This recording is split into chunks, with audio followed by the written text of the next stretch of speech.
Assalamualaikum warahmatullahi wabarakatuh. Kami dari kelompok 3 yang beranggotakan Afidatul Adiba, Adila Nur Fauzia, dan Anissa Lutfi Harimatus Saadah akan mempresentasikan teori, aliran, dan prinsip dalam pendidikan. Teori dalam pendidikan. Menurut Soyomukti ada 3 teori dalam pendidikan. Yang pertama adalah pendidikan tradisional. Teori ini menjelaskan bahwa sekolah dimaknai sebagai lembaga yang di dalamnya terdapat guru, siswa, sistem administrasi, alat bantu atau media pembelajaran yang baku atau tradisional. Asal mula pendidikan tradisional ini adalah pesantren dan pendidikan anak di rumah atau sekarang lebih dikenal istilah homeschooling. Yang kedua adalah teori pendidikan liberal. Teori ini menitik beratkan pada konsep seni liberal atau liberal art. Konsep yang dibangun adalah dengan memberdayakan individu dengan pengetahuan yang luas, keterampilan, menekankan nilai-nilai, etika, dan kecakapan sipil. 3. Teori pendidikan marxis sosialis. Dalam pendidikan marxis sosialis berupaya menciptakan akan kesadaran keadaan pengajar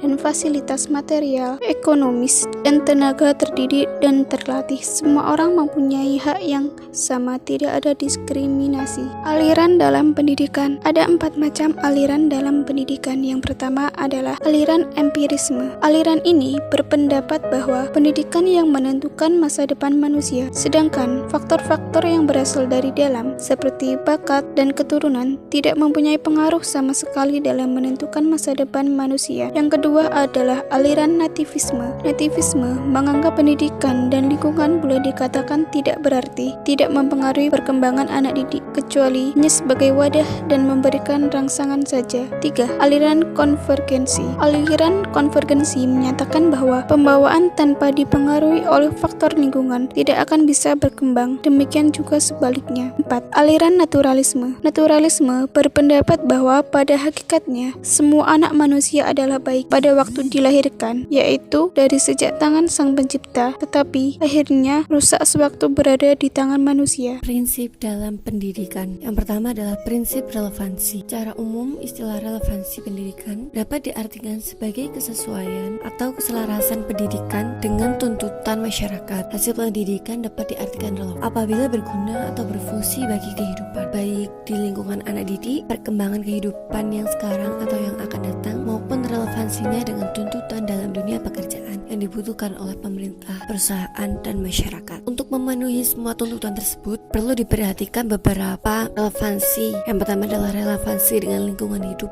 anak didik. Seorang guru hendaknya menetapkan materi pelajaran yang memperhatikan sejauh mana kesesuaian materi tersebut terhadap kehidupan nyata yang dialami peserta didik. Selanjutnya, untuk relevansi dengan perkembangan kehidupan sekarang dan yang akan datang, ini perlu mempertimbangkan lingkungan hidup anak didik. Perlu diperhatikan juga perkembangan yang terjadi dalam kehidupan nyata pada masa sekarang maupun yang akan datang. Sebab alat atau tata cara yang digunakan pada masa lampau belum tentu bisa digunakan pada masa sekarang. Yang terakhir, relevansi dalam dunia pekerjaan.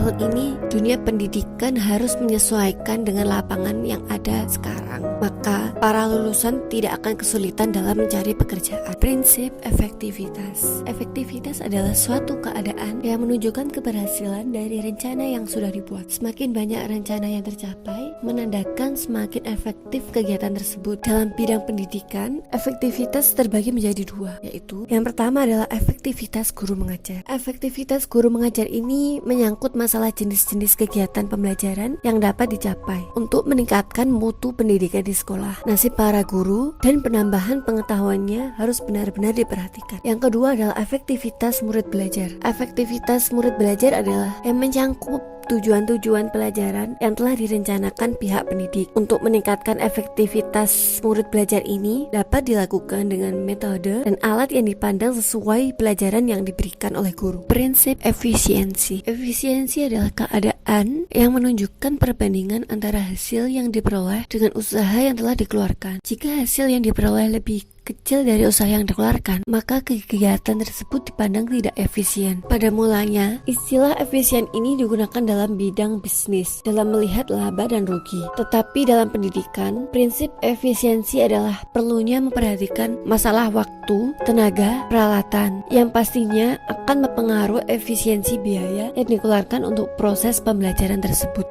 Prinsip kontinuitas. Kontinuitas adalah kesinambungan yang terus-menerus.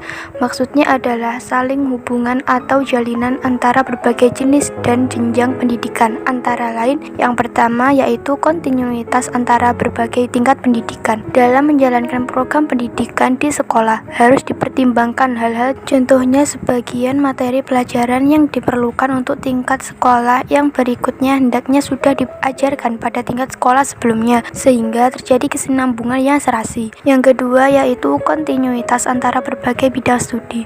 Bahan yang diajarkan antara berbagai bidang studi sering mempunyai hubungan satu dengan yang lainnya. Sehubungan dengan itu, maka urutan berbagai bidang studi hendaknya diusahakan sedemikian rupa agar hubungan tersebut dapat terjalin dengan baik. Dan yang terakhir yaitu prinsip fleksibilitas. Fleksibilitas murid. Cara dalam memilih program yaitu dalam bentuk pengadaan jurusan atau program yang dapat dipilih oleh murid berdasarkan kemampuan dan minatnya. Fleksibilitas guru. Cara memberikan kebebasan pada guru untuk mengembangkan sendiri program-program pengajaran dengan berpedoman pada tujuan dan bahan pengajaran yang terdapat dalam kurikulum. Sekian presentasi dari kelompok kami. Apabila ada salah kata mohon dimaafkan. Wassalamualaikum warahmatullahi wabarakatuh.